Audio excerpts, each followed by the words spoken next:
Read it. To read it. Read it. 1-1, player responsibility. You are responsible for knowing the rules, applied rulings, regulations, and schedules that pertain to any CSI event you enter. You are also responsible for cooperating with all referees and event officials, and for accurately providing all requested information concerning your participation in the event to referees and event officials when asked to do so. And the other thing I'm going to add to that with your cooperation is if your opponent asks you, do I have the stripes or solids, you have to answer them. It's a rule. You have to answer them. If that person asked their coach, do I have stripes or solids, that's coaching. And if the other team called me over, I would penalize the team for coaching. So you can't even ask your captain, do I have stripes or solids? You only have one option. You have to ask your opponent, and your opponent must answer. What's the penalty? What's the penalty? If you ask your person? If you ask your coach? It's coaching. Okay. I want to introduce, because this is going to come up in what I'm going to do. I call this the turkey effect. We're playing 8-ball. That's the 1-ball, that's the 4-ball, 8-ball. I missed, and my opponent has ball in hand. Everybody on this page? My opponent has ball in hand, and we're playing 8-ball. My opponent does this.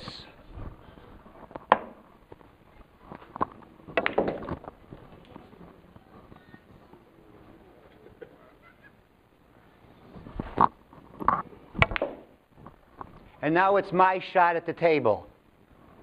If I'm sitting in the chair, what am I thinking? Isn't this guy a grade A turkey? If he went to shoot this ball first, an 8-ball, right? Do we all agree that if we were playing 8-ball and we saw our teammate was going to shoot this ball first, we would call timeout if we had one and say, why are you doing that? Of course you're going to shoot this ball first, then this ball, then the 8-ball. Do we all agree that that's what we would do? If I'm sitting here and I see my opponent shooting this ball first, I'm going to say to myself, on a scale of 1 to 10 being a turkey, a 10 being the biggest turkey, this guy is a 10. And as we go through this, there's going to be examples of people aren't 10s, but they're still turkeys. And if I'm sitting in this chair and my opponent does that, the first thing I'm going to say to myself is, I'm going to use it to make it my advantage. This guy's a real turkey, and there's no way on this planet that I'm going to let myself lose to this turkey. Because I'll never forgive myself. I won't even want to wake up tomorrow if this turkey beats me. So I'm going to make this an advantage to me, because we all know how mental this game is. The older I get, the more I realize we all miss shots, and we say, how could I miss that shot? There's no way I could miss that shot, because we weren't thinking, we weren't concentrating, we didn't have the edge. I want to give all of us the edge, because we know that the difference between winning and losing can be one game, one ball.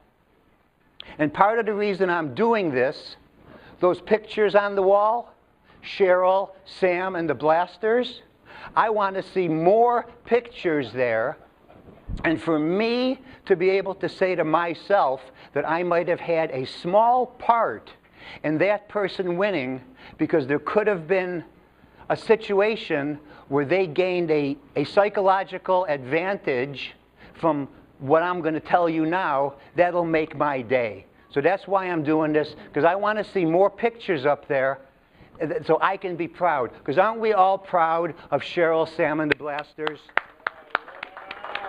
I know I am. I am.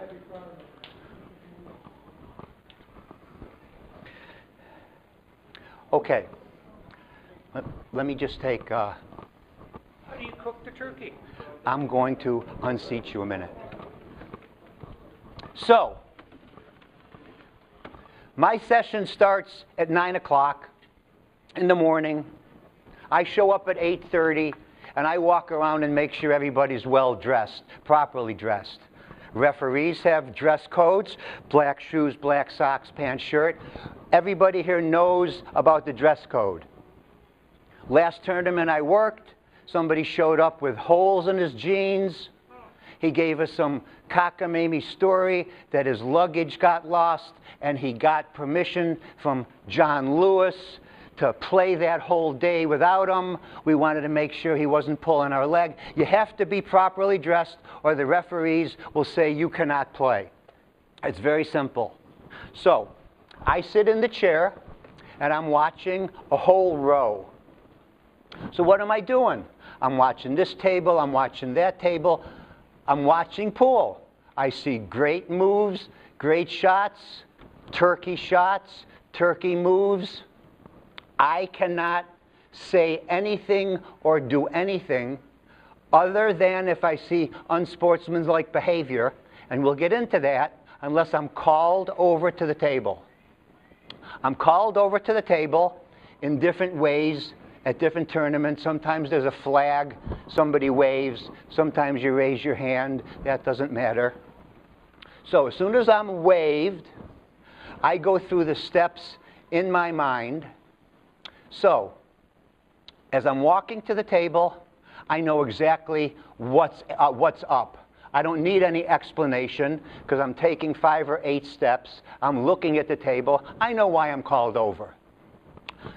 As I'm walking over to the table, there's a procedure that I'm supposed to follow. I identify the shooter. Al? So, Al is playing Don, and they called me over. I walk over, identify the shooter. Who's the shooter? And if you're playing 8-ball, I say, what is your group, the high balls or the low balls? And you tell me. And then I ask, what are you going to do? And once you tell me what you're going to do, I look around the table. I look for any ball that's frozen to the cue ball or frozen on a cushion. And I say, Mr. Shooter, the 1 ball is frozen to the cue ball, and the 8 ball is frozen to this cushion. I do not say, and this is important, I do not say, oh, that 3 ball is close, but it's not frozen. I am only required to say what balls are frozen, and if all the action is on this end of the table, and there's 1 ball here, some referees won't announce that. Some will follow the rules and announce every frozen ball, because it might have an effect, and what's frozen here. So after I know what you're going to do, because you've told me what you're going to do, and I've told you what's frozen, I say, okay, I'm going to get in position, and I'll let you know when you can shoot. So depending on why I'm called over, I go into my position. Okay, shoot. As a result of his shot, I'm going to say, good shot. I'm going to walk away. Or I'm going to say, that's a foul. That's ball in hand. Don't ever pick up the ball yourself. If you pick up the ball yourself, I have something, and this is a strange one.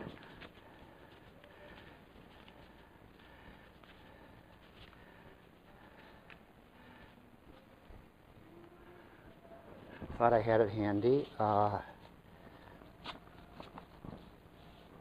I'll get it. Ball in hand. Please read that. Stand next. When placing or moving the cue ball, it is a foul if you touch or disturb any object ball with the cue ball or your hand that holds the cue ball. Your hand is defined as including the wrist up to a point where a wristwatch would normally be worn. Your opponent has no restoration option. So, what that means is, if you went to pick up the cue ball, okay, you have ball in hand, and you went like this, and you moved the one ball, you just committed a foul. Don't ever touch the cue ball off the table.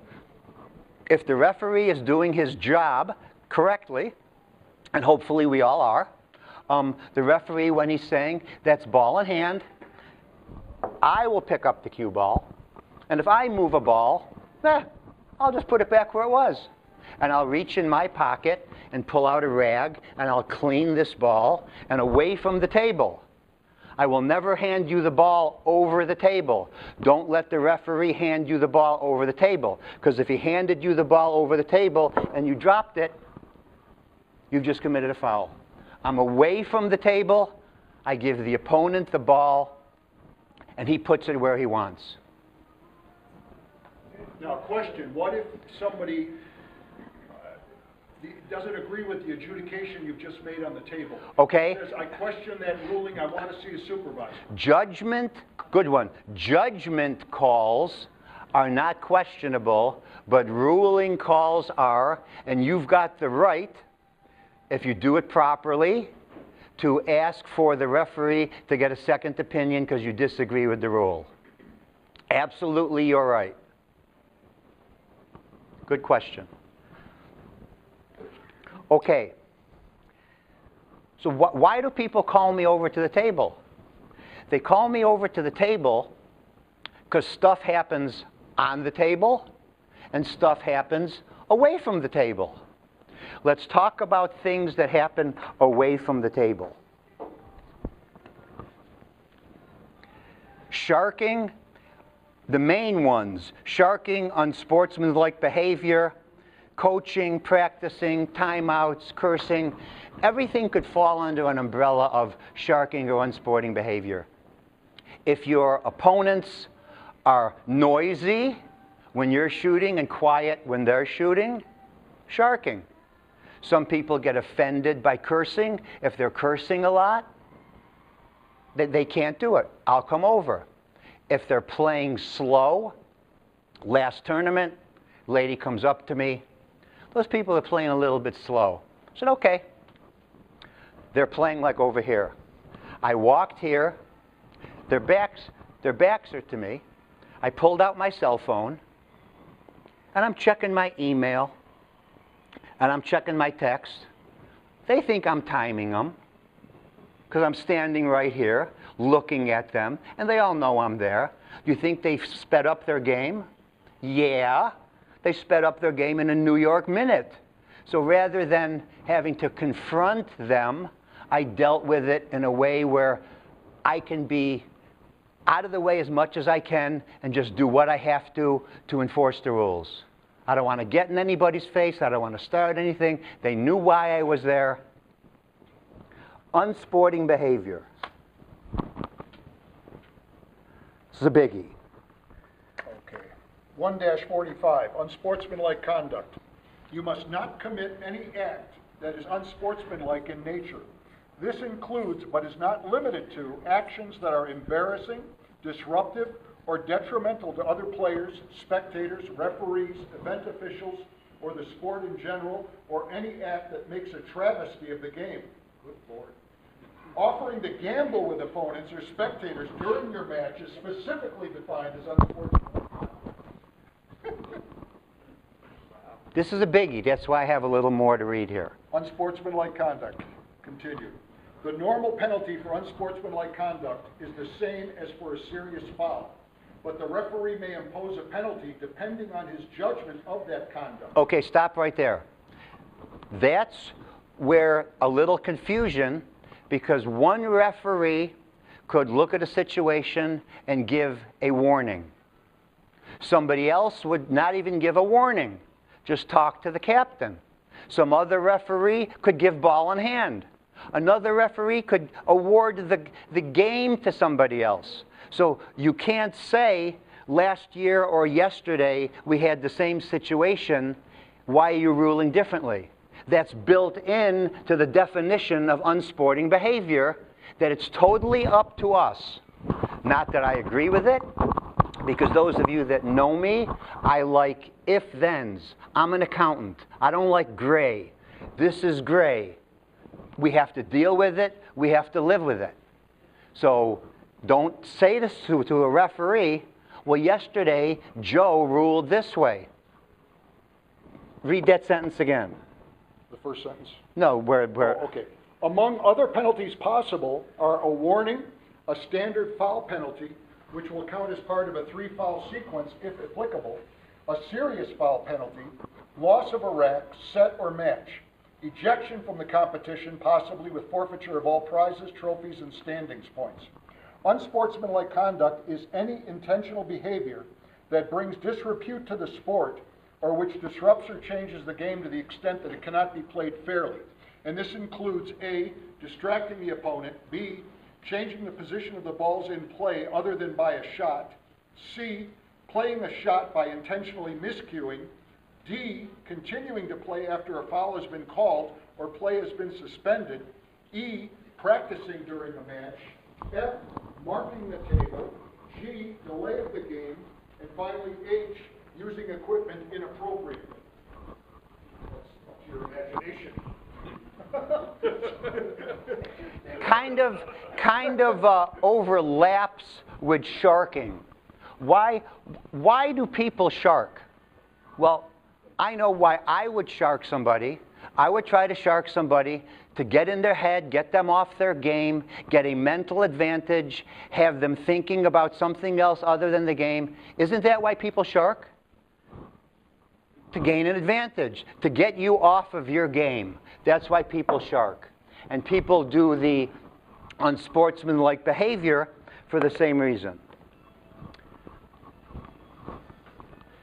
There's a lot of confusion between pushes and double hits. It's fairly simple. A push can only be done when they're kissing. When an object ball is kissing the cue ball, that's when you have a push. You can't have a push if the balls aren't kissing. One of the reasons that referees, we say if something is frozen to the ball. So, it's pretty simple. You'll see the difference, and on all of the things that we're called over for, most of them, the human eye can't see the difference. Sometimes, and cameras even go super slow motion, and even that doesn't do it. It's, you can hear it, and what is the outcome? So I'm going to push this. You can't see it, but you'll see the cue ball and the one ball going at the same speed together, neither one stopping. This is a push. Watch the action. Are those separated? No, they're frozen. Okay. But good, thank you, Joe. They're frozen, look. Look, the cue ball beat it.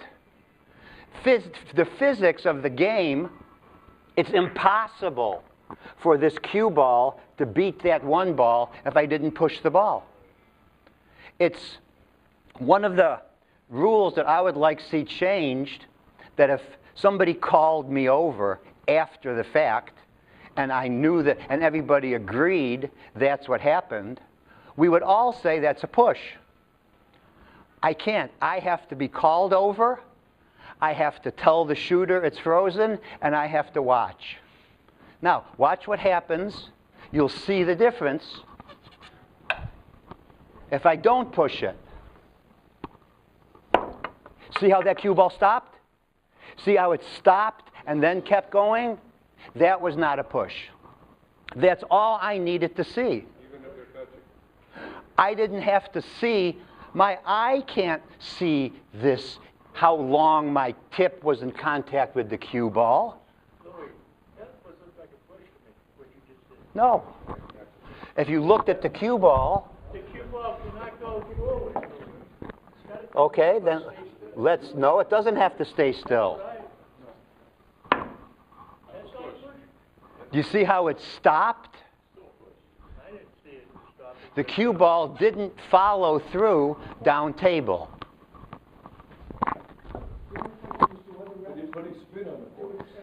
This is a push. Cue ball did not stop. I thought if they're frozen,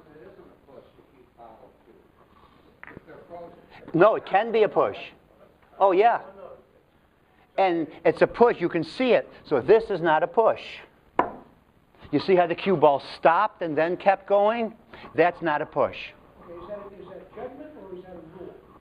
That's my judgment. Okay. No, if you look at push on the internet and look at all the videos, this is what you'll see. So if referee number 2 was to see the same thing, are they going to say the same thing? I guess that's the question. No, you're right. Good point. We could see it differently. So, Why the judgment calls cannot be heard. the point is, when I'm done, so let's say we have this situation right here. And I just got done shooting. And my opponent, I'm shooting this. My opponent got done shooting, and he leaves me this.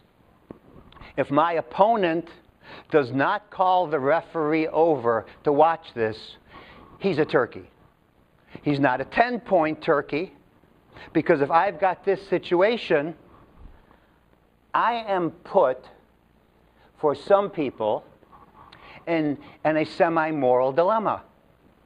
He didn't call the referee over.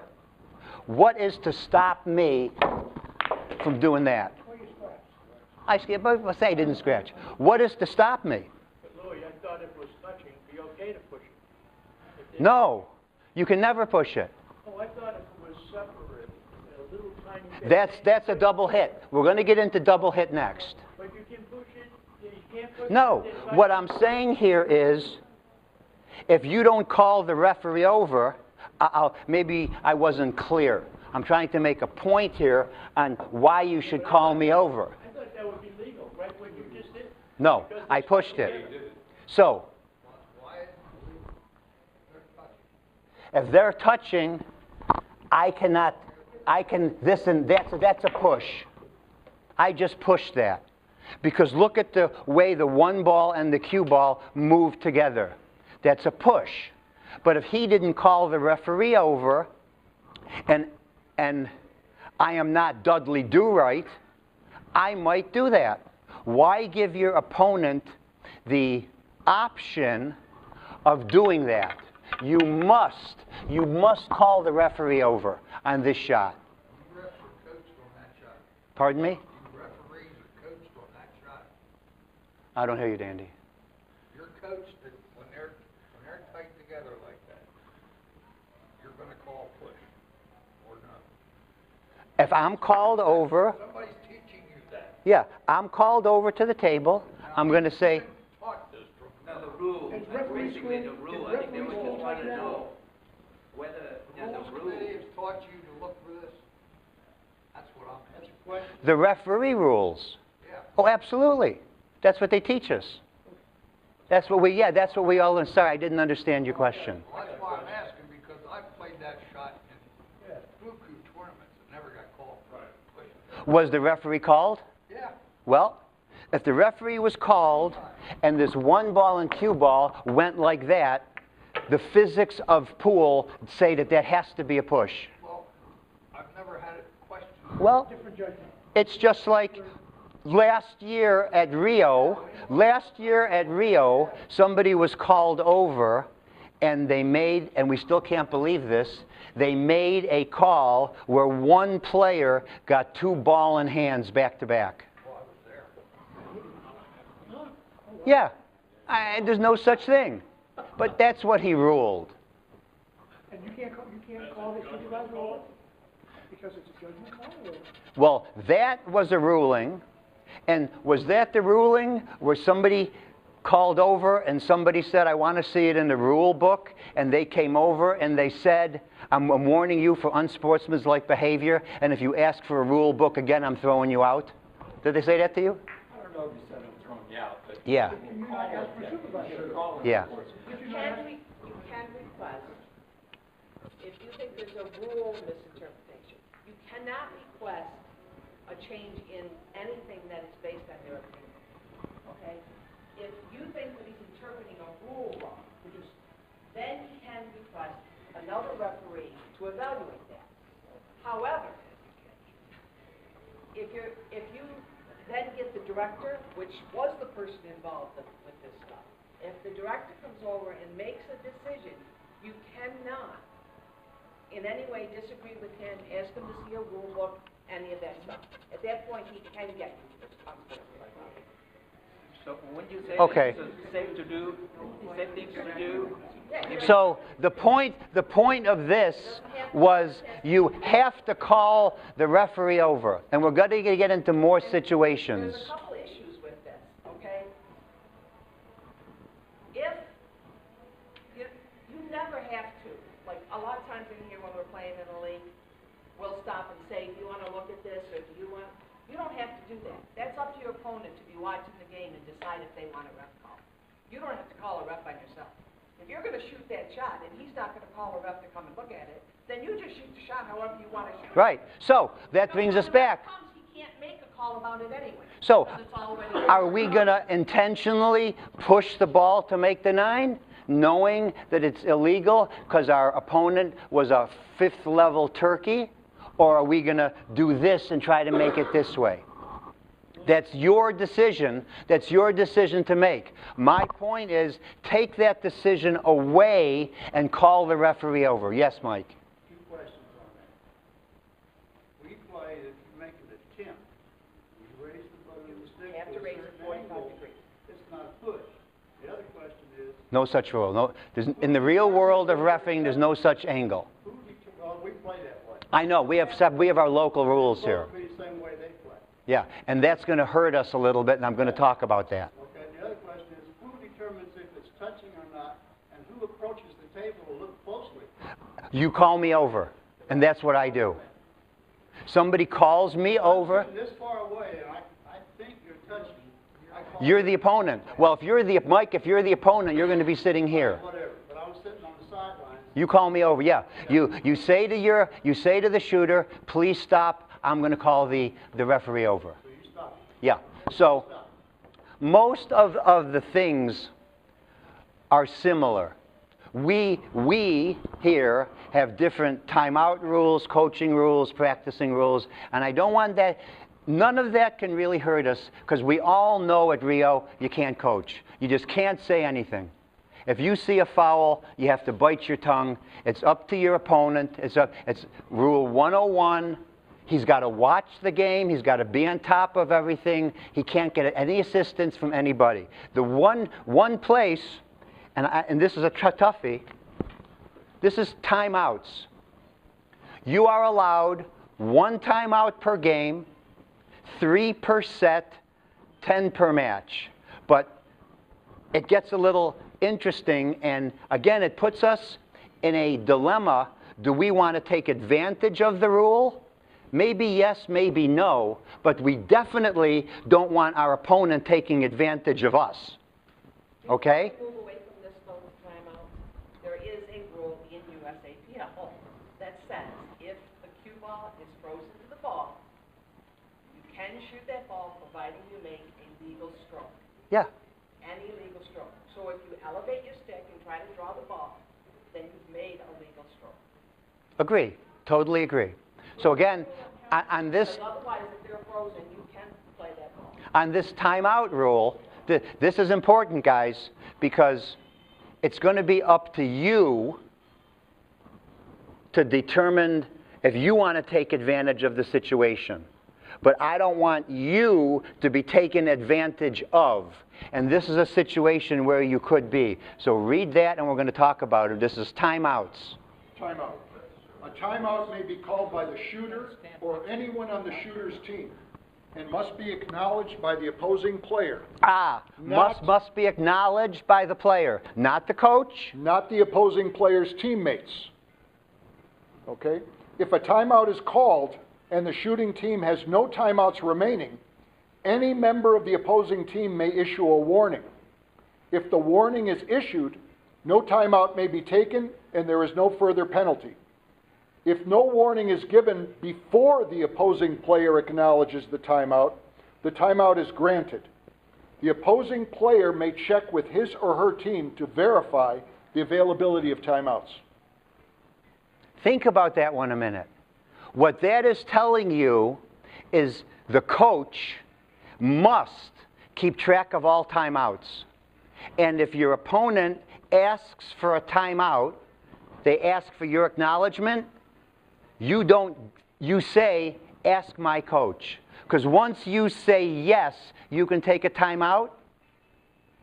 If they had burned up all their timeouts, too bad. They still get their timeout. And again, that one sentence, even if a player knew they didn't have any timeouts left and wanted to take advantage of you, they would say, Chris, can I have a timeout? And if you don't know, you might say yes, right? Isn't that possible? Sure. So now I'm a weaker player. I get to go to a better player and get advice. Is that what we want? Do we want to be taken advantage of that way? So the takeaway from this rule is whenever your opponent asks you for a timeout, I have to check with my coach. Never say yes. Because when I'm playing 8-ball, some of the times I forget whether I have high or lows, let alone if I have any timeouts left. I don't want to have to think about that. So don't let yourself get taken advantage of. Hopefully, nobody would ever do it. But you've seen players at tournaments who would do anything they can to gain an advantage. I've seen this happen at a tournament where they knew they didn't have any timeouts left and they wanted to work their opponent. Will every team have electronic scoreboards during the tournament? I can't answer that. No? There's no electronic, you can't use our devices at all. You have to use your One more continuation of that. A lot of times the captain is the scorekeeper. Other times the captain is the captain, and there's another person that's the scorekeeper. So do you have to follow protocol? No, who's ever keeping score. Okay.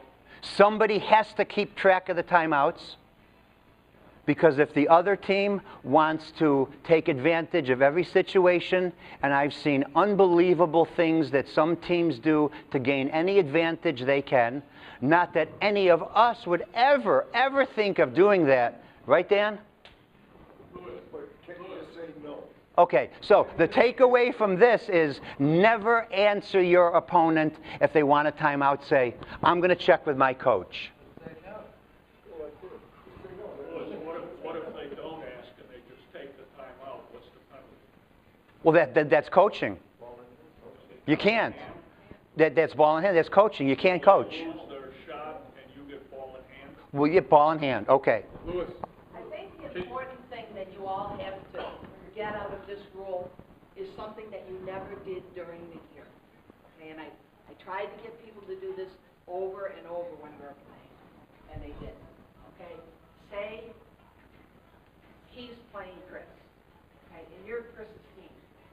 Okay, now you see something that Chris is doing that you think you want to tell him something, so you want a timeout. Either Chris can see it or you can see it. So say Joe sees it. Joe cannot look at the other team and say, I'm going to take a timeout and go talk to Chris. You have to ask the opponent. So you have to ask Steve. You have to say, Steve, we're going to take a timeout. Or if Chris wants the timeout himself, he has to tell his opponent, Steve, I want the timeout. Then Steve has to know did he already have it or not. If Steve isn't sure, then he can check with his captain or coach and say, did he use his timeout already? If Steve doesn't do that and says yes, and then his team realizes that he already had it, it's too late, because Steve granted it. Steve is the opponent, okay? So one of the things in the league you've always done is just say, oh, I'm going to take a timeout here, and you go walking up there. And then we've had all these arguments over, no, he already had his timeout. No, he didn't. You can't do that. The game is being played by the two players. So you have to give your opponent the proper consideration when you're going to interrupt the game, for any reason. Joe, if the coach or the captain sitting on the sideline sees Chris doing something, who does he ask? Who's the opponent? So opponent or player. So if I'm on the sideline, if Joe's on the sideline, he's Chris's partner, he's playing Steve, Joe has to say to Steve, I'm going to take a timeout. And then you go up and talk to Chris. And all this stuff where you're going, Chris, do you want a timeout? No, you've asked for a timeout, but you've asked the wrong person. Okay, stopping play. Wait, you're saying the coach or the scorekeeper, does that mean you only have one? Anybody. Nobody cares who's keeping track of timeouts. All that you as the player have to do, if your opponent says, I'd like a timeout, you look at your bench, does he have any timeouts left? Hopefully somebody has been keeping track. If Chris is asking for the timeout for Steve, Chris can then pick. Once Steve says yes, Chris can pick anyone he wants. So there's not from a his team. designated coach. Right. He can pick a different person each time if he wants. Right. So there's no Okay? the coach. But if Joe were to say, Steve, I want the timeout, Take a head count for me here. then Joe has to stop and Chris has to say, okay, I want to talk to Joe. He has to, still doesn't have to talk to Joe, but if he talks to somebody else, he might not know what Joe wanted. But it's up to the player to say who their coach is. Okay, just one more point on unsporting behavior. Last year at Rio, I'm playing 9-ball, and I get beat by a lady. I look at the score sheet, and I see that she's playing Ron next. I said, oh boy, I'm going to hang around, and I'm going to watch Ron beat her butt. She beat Ron. She beat Ron. I look at the score sheet. I say, oh, she's playing Doc Dave next. We're going to get some good revenge. So she's playing Doc Dave in the first match. Take it away, Doc Dave. Well, she broke. She broke. We started the match. I had a shot on the 1 ball. However, I had no shots after the 1 ball. So I deliberately played a safety on the 1 ball. She called over the referee, and she wanted an immediate stalemate in the match. Okay, and the referee, in my judgment, and I think in most referees' judgment, he made the wrong call. Because to me, that's sharking. She called over the referee after he played his first ball of the rack and played a safety. That has nothing to do with stalemates. She did that to try to throw him off his game and get in his head. And guess where she got this information from? Who was her son? Her son was a national junior champion. Read. And she slopped 2 9-balls in on Doc Dave. Wait, let him read it. Bruce had a question about the timeout. What if you're on the table and your opponent asks you for a timeout and you just say no? You can't have a timeout. I'm just procedurally, because you don't know. Good point. You're not supposed to say no. You have to go. Is it over then, or can you? As a referee, I would not want to hear that. Yeah. Because that is bordering unsportsmanlike behavior. But I'm just curious because it could have happened to you know. But don't say no. No. Or you can say, I'll check and see if you still have one. Yeah. You cannot say no. Oh, okay. Okay. Stopping play. Stopping play. Okay, next category is stopping play. You may stop play to request the assistance of a referee if you believe that a foul may have occurred, or if you need information concerning the rules. If you desire to stop play, you must notify your opponent, and your opponent must acknowledge your request. If it is your opponent's inning, you must notify them before they are down on the shot. It is a foul if you interrupt your opponent after they are down on the shot. Point 2. If your opponent requests that play be stopped in order to summon a referee or other event official, you must acknowledge and honor that request. After play is stopped, it is a foul if you take any stroke or shot until a referee authorizes you to shoot. So your opponent calls, stop, I want to call the referee over, and you see the referee walking down. You can't go over to an open table and shoot balls. You can't do that. Practicing, illegal. You also can't change your mind and say, never mind, I'm going to take a different shot. Yeah. Who's going to beat you? Okay. You have to wait now because you already called out. In the world of pushes versus double hits, it's probably 50-1. We'd practically never see a push, double hits all the time, and you can hear it. And the physics of it, if I've got this shot, can't we all agree that I can follow the cue ball down to the next cushion, right? At some point, as we got closer and closer and closer, they're not frozen.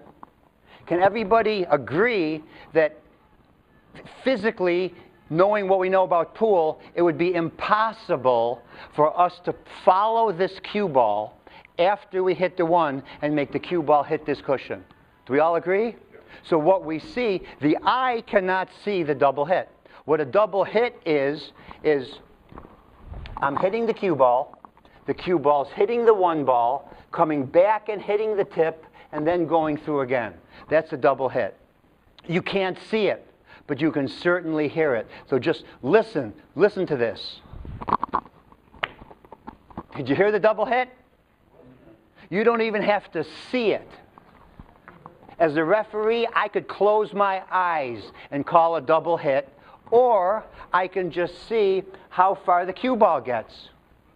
So I'm called over to the table. I see this. That has to be a double hit. Look at the cue ball. It's impossible, knowing what we know about pool, when this ball is this close, for this ball to end up past the side pocket. It's just physically impossible. Now it's not. How close do we get? Depending on what stroke you have, but most of the times we're here. You have to, that's the point. You have to call the ref over. I had this situation, this exact situation in a game. Same thing as the push. The only way that I can make this 9 ball with the cue ball is to double hit it. There's no way I can follow this. Everybody see that? So you are a major turkey if you leave your opponent in this situation and you just sit down and don't call the referee over. Because if I'm your opponent, I'm going back to the turkey effect. Boy, this guy doesn't know what he's doing. He's a real turkey. It's really going to ruin my day if I lose to this guy, so I'm going to try that much harder. I use it to my advantage. You must call the referee over and make sure they don't do it. Because if I'm in this situation and you don't call me over, I missed it, but let's say I was good enough to do the angle. Would I do it? I asked Doc Dave that question, and I don't know if you want to share your answer. I understand if you don't, but I liked your answer. No, my answer would be I would never do that unless the person I was playing was a complete prick. And I wanted to get back at it for whatever reason, then I would honestly consider it. And as any normal human being would in that circumstance. But normally I would be a sportsman and never try to... Those are the shots that we're talking about being less than a chalk distance away. The double hits are almost always away. But, Louis, follow through with your stroke, you're going to hit the cue ball. A second time it's going to hit you. Okay. You can elevate on that shot and not double hit. Yeah, you can. I was just saying what you're... Yeah, no, I was just saying, but again, why give our opponent the option to do that to us? Take away his option, call over the referee. That's what most of this is about. You guys are reticent to call over the referees. I don't know. I do know why, because, yeah, you maybe think this, I don't want to call them, we don't do it here. But at Rio, it only takes one little thing. Winning one game versus losing that game can get us to the next level and get us on that wall. So I'm not saying take advantage of this. I'm not saying do that, even if the guy is a prick. But don't let somebody do it to you. By the same token, what constitutes excessive calling over of referees? Because I think I've seen several times at the Rio where one table will call over the referee 7, 8 times within the course of well, the game. if each time, if over. each time is valid, but in your situation, if I was called over, I would have warned that lady. I would have said, this is your first warning for unsportsmanlike behavior, and your name is going to go in a book. And every referee is going to know that, and you're going to be watched every game that you play. I'm going to instill the fear of the referee gods in her, because what she did was BS in anybody's book. Okay, next category is coaching. During your match, it is a foul if you ask for or intentionally receive assistance in planning or executing any shot. It is a foul if you receive unsolicited assistance from a spectator associated with you. For example, a spouse, a partner, a relative, a teammate. Assistance includes being alerted to an opponent's foul. Number 3, and this is highlighted. If you are not aware of an opponent's foul, and you are alerted to the foul by unsolicited information from a spectator not associated with you, the foul is not enforceable, but you do not incur any additional penalty. So the foul is not enforceable, so it's almost as if there was no harm in you being told it, because you weren't on top of your game following Rule 1-1, knowing what your opponent was doing to know it was a foul. So if you didn't know that it was a foul, you snooze, you lose. If you didn't know it was a foul and one of your teammates told you it was a foul, you still snoozed and lost. You have to be on top of your game. You can't turn your back on the shooter. He might move 2 balls. He might move. You got to be on top of your game all the time. Okay, so we talked about double hits. We talked about pushes. I think we all pretty much know frozen balls. I'm called, if this is the situation, you got to call the referee over to the table where you're playing 9-ball. You must call me over, and I'm going to say, who's the shooter? He's the shooter. What are you going to do? You're going to tell me what you're going to do. I'm going to do this.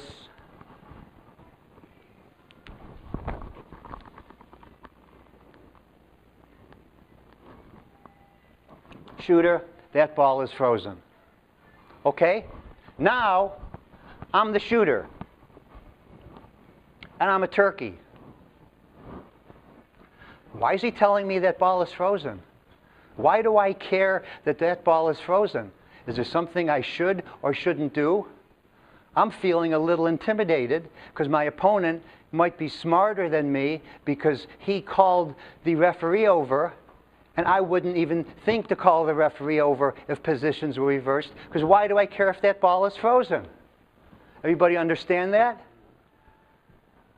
So everybody understands how we deal with this ball, that I can't go like that. We all know that. That's pretty basic. Something else has to hit a cushion. What isn't so clear, the 1 ball and the cue ball are frozen. This becomes a very difficult situation because the rules say, so if this cue ball is not going to hug this cushion, isn't it going to come out a little to hit the 1 ball? And then after it hits the 1 ball,